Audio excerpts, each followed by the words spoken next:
មកបងប្អូនទៅតាមដានទេសភាពសុកស្រែនិងម្ហូបសុកស្រែទាំងអស់គ្នាថ្ងៃនេះម្ដាយរបស់ខ្ញុំចេញស្នាដៃម្ហូបសុកស្រែហើយនឹងថតឲ្យបងប្អូនទស្សនាទាំងអស់គ្នាតាមដានទាំងអស់គ្នាមកយាយជីវិតស៊ូបានអត់ជីវិតកូនអ្នកស្រែអ្នកចការរដូវវស្សាត្រូវភ្លៀងសៀងមិនតายแล้วរដូវប្រាំងត្រូវថ្ងៃក្តៅថ្ងៃនៅតែក្រំកម្ដៅថ្ងៃទេបើសួរថាមានស្បែកសភ្លឺថ្លាដូចគេអត់មានទេមានស្បែកខ្មៅព្រោះនៅតែក្រំកម្ដៅថ្ងៃក្តៅទេសប្តាហ៍ថ្ងៃហ្នឹង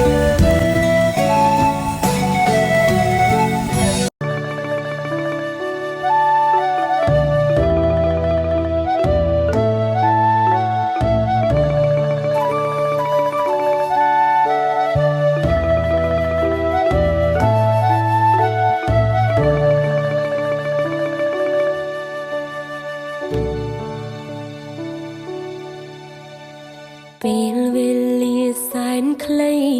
តែមានន័យក្នុងជីវិត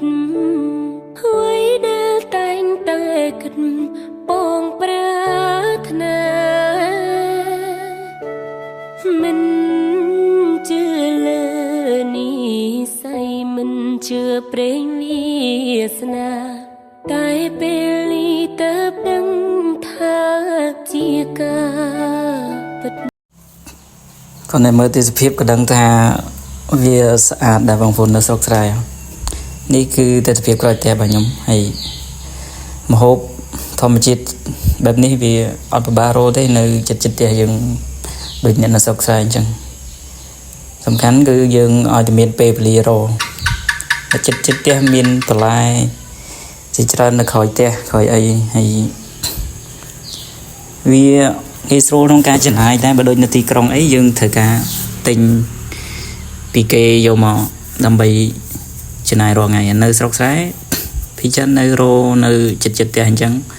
គឺបានរួចមកពេលនេះគឺម្ហូបម៉ែរបស់ខ្ញុំគាត់ចេញសាកស្នាដៃថ្ងៃនេះ